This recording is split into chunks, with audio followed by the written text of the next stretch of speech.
At Gabe's 6-month checkup, I brought a couple of concerns up to the pediatrician. I had known just from watching my previous 3 kids develop that he wasn't on target.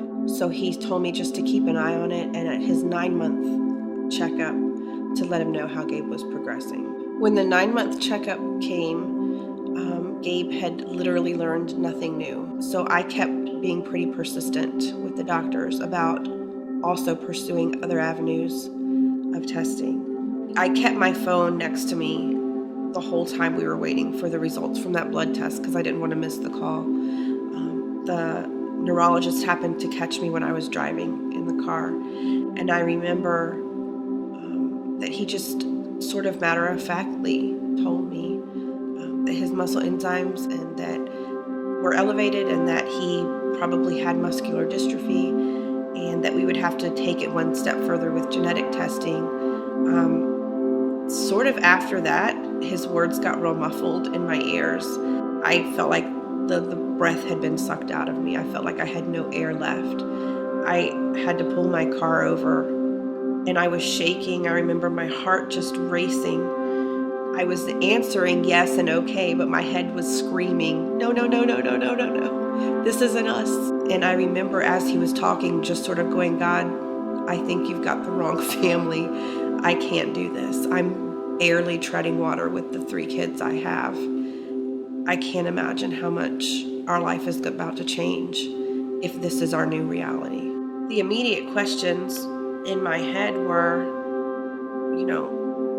is he ever going to be able to walk?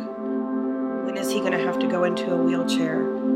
How long is he going to struggle to breathe before he just stops breathing? And will I be there for that last breath? It's nothing a parent should have to think about planning their baby's funeral.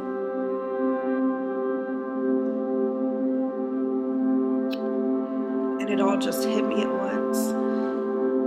Because I was driving that car thinking potentially everything was okay. And in that instant with that phone call, my entire family's lives changed forever.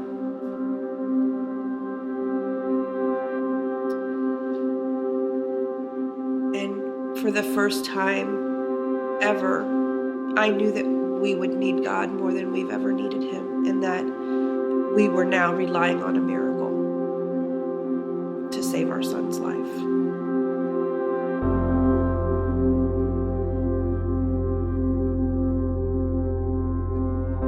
When it came time for Gabe's 15-month checkup, I kind of wasn't looking forward to it because these well checks are a time to make sure that your child is on track developmentally, to make sure there's nothing going on. They, just check some really basic things. I knew that Gabe was behind pretty much across the board. I didn't really see much point to it. When I walked in and was greeted by the receptionist, she handed me the clipboard that had the checklist that we're supposed to check off all the things a child can or cannot do. So as I started out going down the checklist, my eyes just filled with tears, and I was just frantically looking for a box that I could check off. And by the time it got down to the bottom of the list, I could only check one box off. So while I was sitting, still waiting for the pediatrician to call us back, I decided that I was going to make my own checklist. And so I took a piece of paper out of my purse, and I wrote, lights up a room with his smile, and put a check. Has the most infectious laugh. Check. Has a bond with his big sister that has made her panic attacks end. Check. Bobs his head in perfect rhythm to any song. Check.